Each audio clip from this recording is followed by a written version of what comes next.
Y por otro lado la deuda, ¿no? Por otro lado, la deuda, efectivamente, como usted recordó generosamente, yo y nosotros de Soberanos hace varios meses que veníamos advirtiendo sobre las condiciones que ponía el fondo. Todas las cosas que dijimos se verificaron.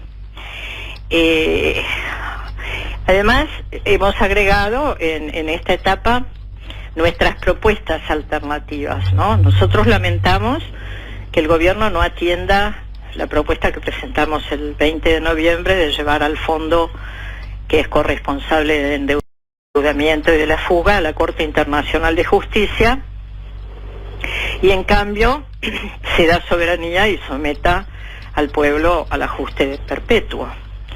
Todo lo ocurrido, el desmesurado endeudamiento, la fuga, la incapacidad de pago, era bien conocido por el fondo. Constan los informes del 2016, 2017, en el informe técnico del 2018, el Fondo Monetario advierte que la deuda que Argentina no iba a poder pagar, y advierte que el dinero se estaba fugando. Por eso nosotros insistimos hasta el día de hoy, y seguiremos insistiendo, con la necesidad de una opinión consultiva, porque el fondo violó el artículo de su convenio constitutivo que exigía garantías para el acuerdo stand-by, no pidió ninguna. Violó el acuerdo que establece que si el fondo advierte que los fondos no se utilizan para los fines comprometidos, debe notificar al gobierno, y si no responde debe inhabilitarlo. Violó el artículo que establece que si el fondo toma conocimiento que los fondos son utilizados para una salida de capitales, debe ejercer un control para evitarlo, y si no, inhabilitar al gobierno para recibir los fondos, etcétera, ¿no? Y estas acciones o omisiones son consideradas ilícitos para el derecho internacional. Obviamente el Fondo Monetario es un organismo internacional, y por lo tanto tenemos que buscar las responsabilidades y cómo la organización está obligada a reparar los daños eventuales de sus acciones o omisiones dentro del derecho internacional. Y esto es lo que estamos reclamando. La verdad es que no se entiende por qué el gobierno no pide una opinión consultiva cuando sabe que eso nos colocaría a la Argentina en mejores condiciones para negociar eventualmente. A mí me parece interesante, justo aquí un oyente, Daniel de Carapachay, dice que si le pareciera algún organismo jurisdiccional resolvería a favor de Argentina y en contra del FMI, pero es interesante esto de la opinión consultiva, digo, este pedir que alguien se expida más allá de que haya un fallo que obligue a nadie, ¿no? Porque allí habría una herramienta interesantísima antes al momento de sentarse a la mesa y empezar a discutir. Sí, claro, sí, de eso se trata, ¿no? Es decir, el gobierno del Frente de Todos, un gobierno nacional y popular, está primero blanqueando la estafa de Macri, lo que Amado Boudou llama una deuda criminal, una deuda que está tipificada además como deuda odiosa. El presidente le respondió al gobernador Rodríguez que se equivocaba, que no era deuda odiosa porque había sido contraída por un gobierno legítimo. Se equivoca el presidente también con esto, ¿no? Porque hay tres características de deuda odiosa: que sea contraída por un régimen dictatorial, como fue la deuda de la dictadura, que falte consentimiento popular, es decir, que sea una deuda impuesta, y que haya ausencia de beneficios para el pueblo, que no sea aplicado para los fines declamados. O sea que no tenemos duda de que se trata de deuda odiosa. Nosotros estamos con el pago. La Argentina está legalizando, blanqueando la deuda de Macri y está legalizando, por otro lado, las irregularidades del Fondo Monetario Internacional. Sería muy importante que hubiera una presentación de una opinión consultiva para parar también los desmanejos del Fondo Monetario Internacional en el mundo, ¿no?, que ha arruinado varios países, entre otros la Argentina. Además, cuando vemos hoy que el acuerdo es celebrado por Juntos por el Cambio, por todo el arco de empresarios y bancos fugadores, por quienes saquearon a nuestro país durante décadas, por los editores de Clarín y La Nación, por Julio Cobos, que esta vez sí está dispuesto a dar un voto positivo, por el gobernador de Jujuy, el nefasto Gerardo Morales, por Patricia Bullrich, nos damos cuenta que algo cruje, ¿no? Alicia, ¿qué tal? Laura Guarinoni te saluda. ¿Qué tal, Laura? Quería consultarte además por la decisión que tomó Máximo Kirchner en correrse como líder de la bancada de Frente de Todos. ¿Qué te pareció? Y si crees que hay una posibilidad de una, como es un preacuerdo, si hay una posibilidad de que haya una charla interna dentro del Frente de Todos para modificar alguna de estas cláusulas del fondo o para rever el acuerdo. Bueno, me parece que la oportuna renuncia de Máximo Kirchner a la jefatura del bloque, él fue muy claro con lo que dijo. Él dijo que renunciaba a la presidencia del bloque porque no está de acuerdo con el acuerdo y que tampoco entonces se siente capacitado como para llevar adelante una votación a favor de ese acuerdo con el que disiente. También en esa ocasión trascendió, el propio Fernández lo dijo en un programa de televisión, que la vicepresidenta tampoco estaría de acuerdo, que tiene diferencias, pero el presidente soy yo, dijo. Fernández ignora desde el comienzo de su mandato que es presidente por una coalición. Sí. No es su partido, el Frente Renovador, el que llegó al gobierno con votos propios. Él ha sido jefe de campaña de Randazzo, de Massa, no alcanzaban el 10% de los votos, ni los hubieran alcanzado. Entonces, el presidente Fernández llegó con el voto popular de todos los que entendimos que era un cogobierno, que era un gobierno de coalición entre las diferentes partes y sobre todo que el kirchnerismo, no un cogobierno, un gobierno, y el kirchnerismo que aportaba su energía, su historia y la mayoría de los votos iba a tener alguna influencia en las decisiones. ¿Cómo puede ser que una decisión tan gruesa, tan importante y que va a comprometer el destino de los argentinos por varias generaciones no se ha tomado en cuenta la opinión de la vicepresidenta, ¿no? Realmente es anómalo. Así que, de todos modos, nadie ha avanzado, ninguna de las autoridades del Frente de Todos ha avanzado en promover una discusión, un debate público, que es lo que debería haber, que es lo que evidentemente está faltando, ¿no? Parece que hay una enorme incomunicación en las autoridades. Esto del debate público me parece que es algo muy interesante y mucho más cuando se toma en cuenta esta otra variable que bien explicó Alicia, que tiene que ver con la representatividad, en todo caso, del presidente Alberto Fernández dentro del Frente de Todos. Digo, sabemos que no fue quien aportó la mayor cantidad de los votos, y esta cuestión, me acuerdo la entrevista que hizo luego de la renuncia de Máximo Kirchner a la presidencia del bloque en C5N, dijo, bueno, yo soy el presidente que tiene que tomar las decisiones. Uno entiende que hay algo de eso en términos de la ejecutividad. Se cortó. Bien, se cortó la comunicación con Alicia Castro. Estamos nuevamente con Alicia Castro comunicados. Yo le preguntaba a Alicia, justamente a propósito de lo que pasa en esta cuestión de la representatividad y la falta de debate, ¿no? Porque me parece que se ha demorado mucho desde distintos sectores del frente esta falta de debate. Coincido, ¿no? Porque además se han repetido cosas que de verdad a mí me molesta mucho cuando se ofende la inteligencia de los compatriotas, ¿no? Por ejemplo, decir que no habrá condicionamientos o que no habrá ajustes. No es verdad.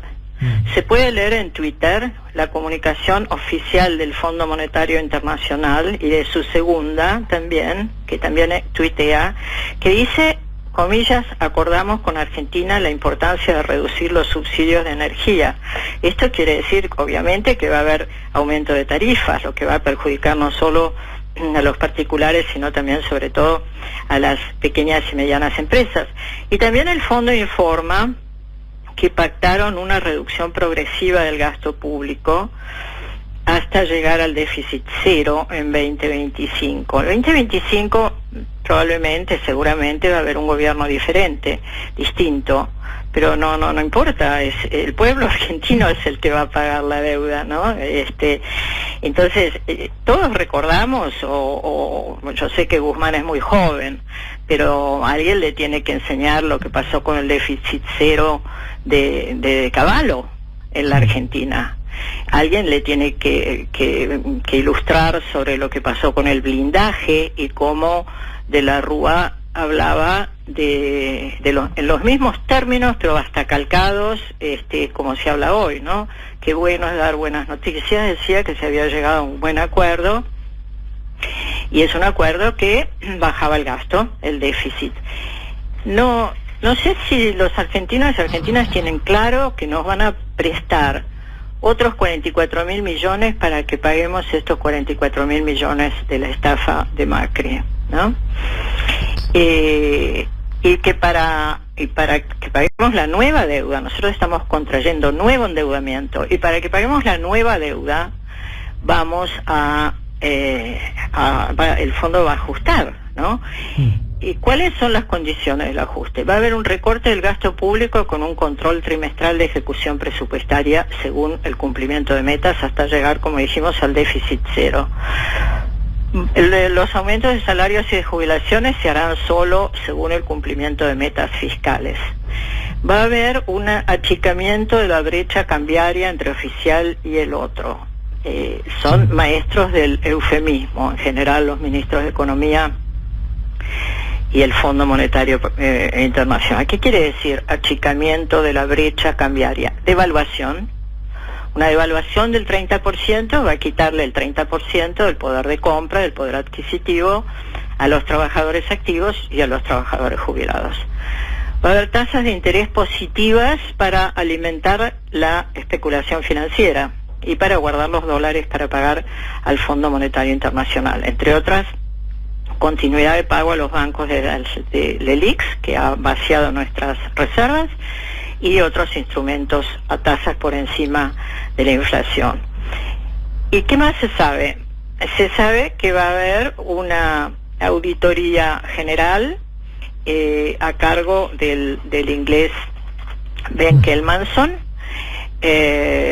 al frente de una misión, se llama Misión de Control Permanente del Fondo Monetario Internacional en la Argentina. Va a ser una auditoría general de nuestra política económica. ¿Ustedes saben con cuántos funcionarios está previsto que desembarque esta misión? No. Con 112 funcionarios. Es lo que está previsto. Porque van a auditar no solo nuestra economía en el Banco Central, la van a auditar en la FIP, en la ANSES, en el Ministerio de la Producción. Bueno, lo vimos a Ben Kelmanson el otro día en funciones. No sé por qué está en funciones, porque el acuerdo no está legalizado. No sé, en bueno, pero no, supongo que por el stand-by que aprobó el macrismo debe haber una comisión del fondo en Argentina, porque ese stand-by, más allá que le rechazaran los otros 11.000 millones o el último tramo, supongo que les debían auditar las cuentas. No lo tengo, porque no había otra manera que hacer un stand-by si no hay una comisión local.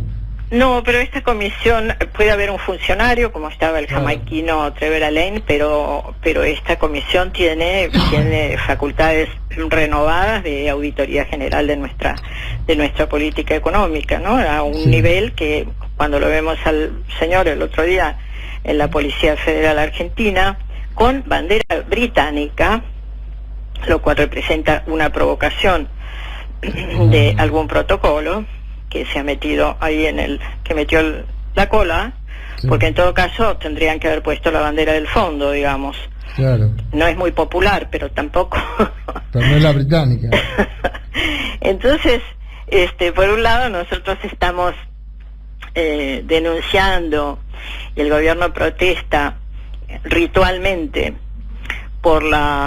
digo ritualmente porque es algo que se hace todos los años, por los ejercicios militares que se hacen en Malvinas. Todos los años se hacen ejercicios con misiles desde las islas hacia el mar argentino, usando como hipótesis de conflicto a la Argentina, todos los años. Lo protestamos que estén volando vuelos de la Royal Air Force haciendo escala en Brasil, que el gobierno de Brasil ha respondido que piensa seguir haciéndolo. Sí.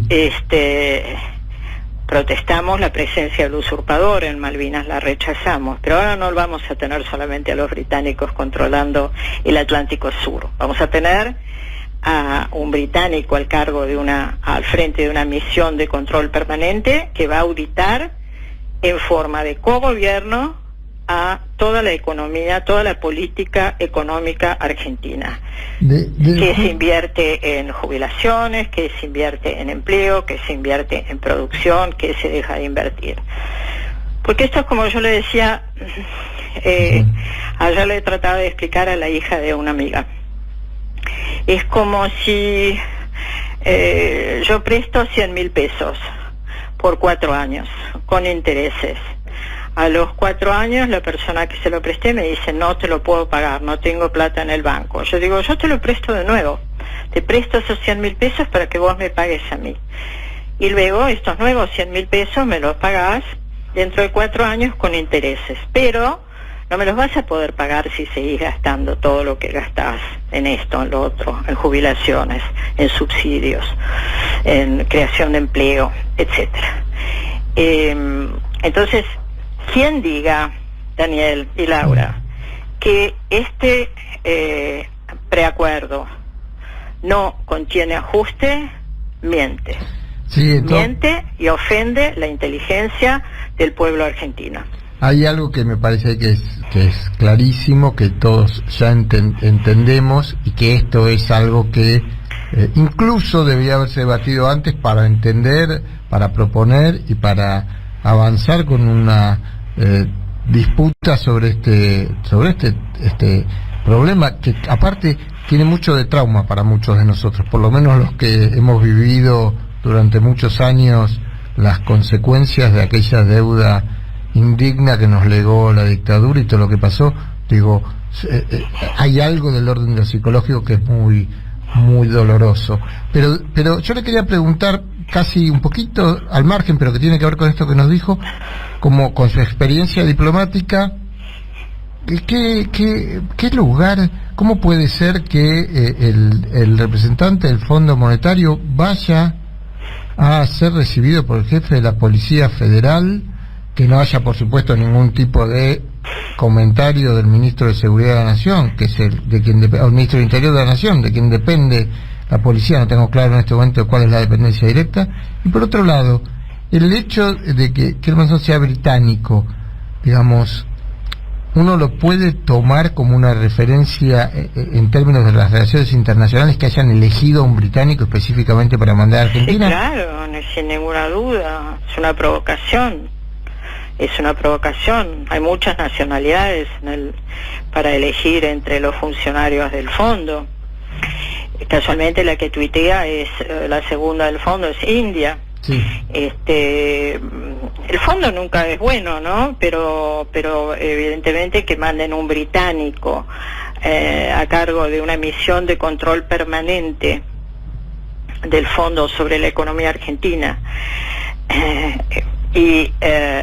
teniendo nosotros la controversia de soberanía más importante que se trata en las Naciones Unidas, ¿no? Más extensa, más larga.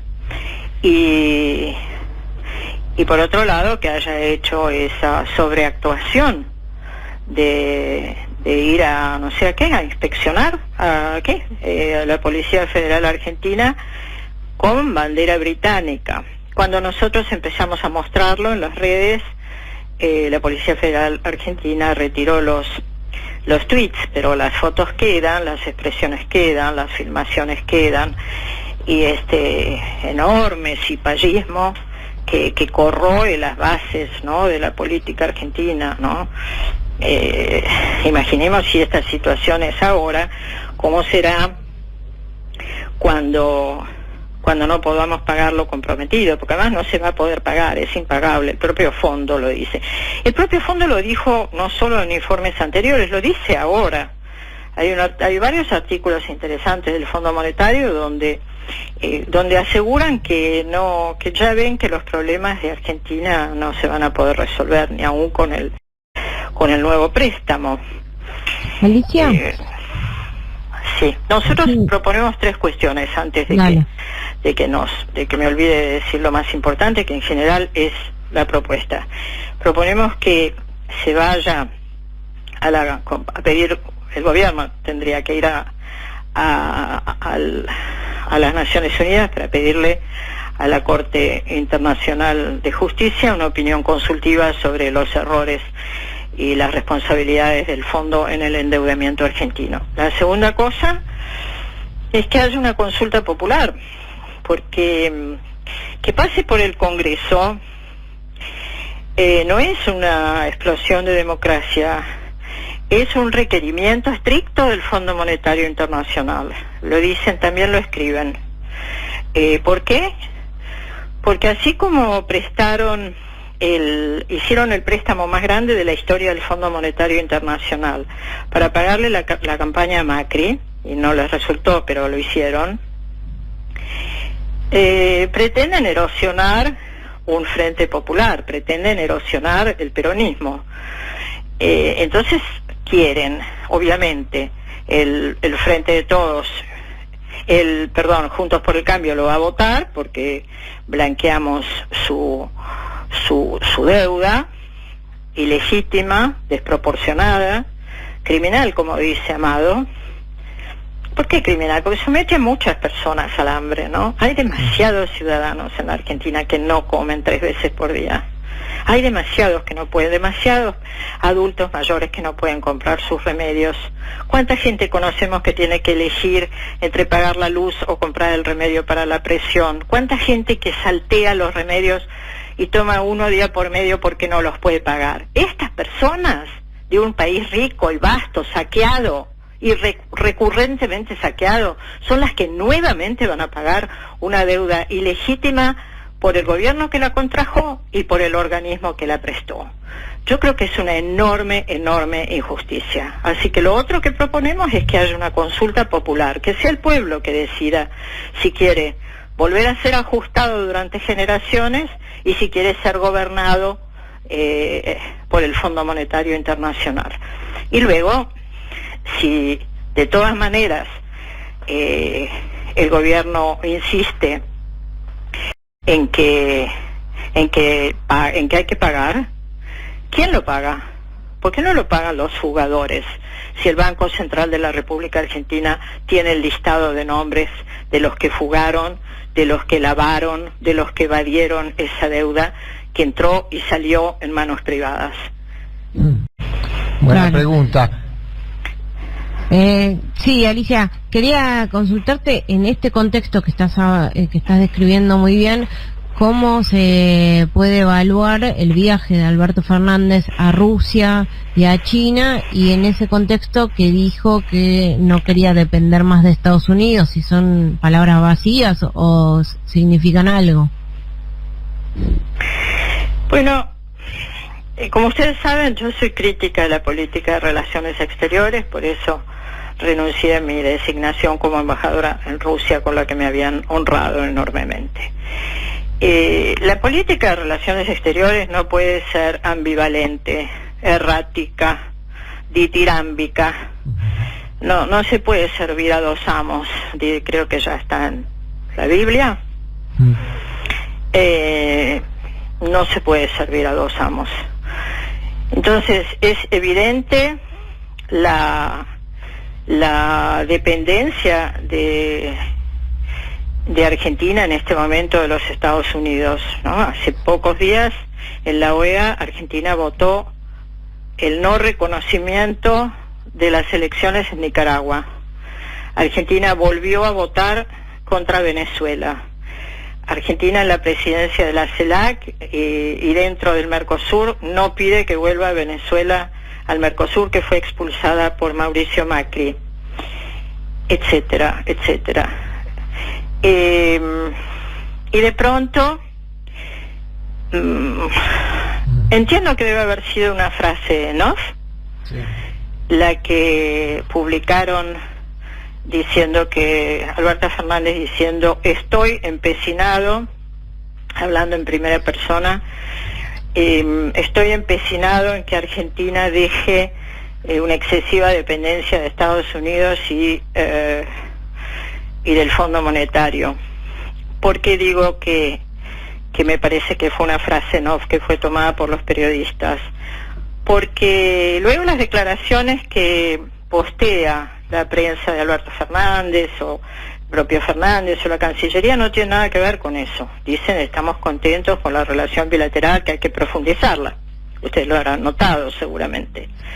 No dice nada parecido. Y luego parece que algunos ministros salieron corriendo a hacer control de daños y apareció Mansur inmediatamente en la embajada de los Estados Unidos sonriente con el embajador Stanley, que es quien cuando pasaba su examen en el Senado dijo que la Argentina tenía que dejar de negociar con Rusia, con China y seguir la política de los Estados Unidos respecto a Cuba, Venezuela y Nicaragua. Parcialmente lo está logrando. Entonces creo que es una política errática que no nos sirve, digamos, porque en el plano internacional se observa mucho si hay coherencia o hay incoherencia en las relaciones entre lo que se dice y lo que se hace. Y por otro lado, bueno, el viaje a China aparentemente tendrá, yo por supuesto estoy a favor de un mundo, de una construcción de un mundo multipolar donde no haya hegemonías y donde Rusia y China tienen un papel relevante. Ojalá fuera cierto que nosotros apuntáramos hacia una verdadera multipolaridad dejando la hegemonía estadounidense. No lo veo por el momento. Y respecto a China, es importante ver si se trata de inversiones que dejen dinero a los argentinos, ¿no? Inversiones que no sean solamente para que no sean mayor deuda, que no sean préstamos para financiar obra, como aparece por el momento, préstamos para financiar obra que también tengamos que devolver, ¿no? Sí. Sería bueno que hubiera, por ejemplo, acuerdos de Estado a Estado para inversiones conjuntas, o que las exportaciones de lo que se produzca sea para beneficio de ambos países, etcétera. China es una superpotencia que aspira a que cuando cumpla 100 años la Revolución China domine en el planeta, y de eso se trata, ¿no? Sí. La ruta de la seda, la revisión de la ruta de la seda, se trata de caminos para que China pueda comercializar mejor sus productos. Me parece muy bien de parte de China, y de parte nuestra tenemos que hacer acuerdos dentro de ese contexto que nos convengan. No somos el primer país latinoamericano que se suma a la ruta de la franja y de la seda, somos el número 14 y el número 140 en el mundo. También algo poco discutido, poco transparentado, es decir, al revés de lo que nosotros aspiramos, que es que el pueblo intervenga conociendo y debatiendo qué camino queremos tomar. Son todas cuestiones que se hacen detrás de un muro y luego se publicitan. Sin duda. Miren, Alicia, me quedan poquísimos minutos, lamentablemente 4 minutos, pero no quiero dejar de preguntarles cuál es qué viene con Soberanes. Digo, ¿qué están haciendo Soberanes? ¿Será un movimiento interno dentro del frente? Soberanes se piensa todavía como una corriente política y vamos a ver qué pasa. Si me lo puede sintetizar, me encantaría. Bueno, a lo mejor usted me puede ayudar, porque nosotros estamos inventando, ¿no? Como decía, a mí me gusta mucho esa frase de Simón Rodríguez, el maestro de Simón Bolívar: o inventamos o erramos. Claro. Y nosotros estamos inventando un modo de construir un punto de encuentro, un bloque cultural para dar las batallas de las ideas, un lugar donde podamos debatir, donde podamos difundir estas cuestiones, y un lugar de acción donde podamos hacer propuestas como las que estamos haciendo y trabajando, propuestas alternativas en relación a temas fundantes como la deuda externa. Me parece, por ahora. Me parece, sí, y por ahora, y lo están haciendo escuchar, por lo menos creo que están construyendo un camino de un lugar, un espacio de debate, y esto es súper importante. Alicia, no sabe usted la cantidad de mensajes que tengo de oyentes diciendo que comparten lo que dicen, algunos diciendo que creen perfectamente lo que dice, pero los asusta y los pone muy pesimistas porque están pesimistas. Hay quienes dicen tenemos que salir a la calle para dar las batallas. Digo, muchísimos mensajes de gente que ha escuchado muy atenta esta charla. Bueno, Soberanos es una fuerza donde escuchamos mucho a Gramsci, así que siempre tenemos pesimismo de la razón y optimismo de la voluntad. Estos 2 años se ha teorizado mucho sobre que la relación de fuerzas no permitía hacer tal cosa, tal otra. Eso es muy negativo, Daniel y Laura, muy negativo. Si hubiéramos pensado en eso, ni San Martín hubiera cruzado la cordillera de los Andes, ni hubiéramos estado en la batalla de Ayacucho, ni hubiéramos triunfado las invasiones inglesas, ni hubiéramos rechazado el ALCA. Este es el pueblo argentino y se tiene que poner de pie, nos tenemos que poner de pie. Muchísimas gracias, Alicia, por esta charla, como siempre un verdadero placer. Gracias a ustedes. Hasta pronto.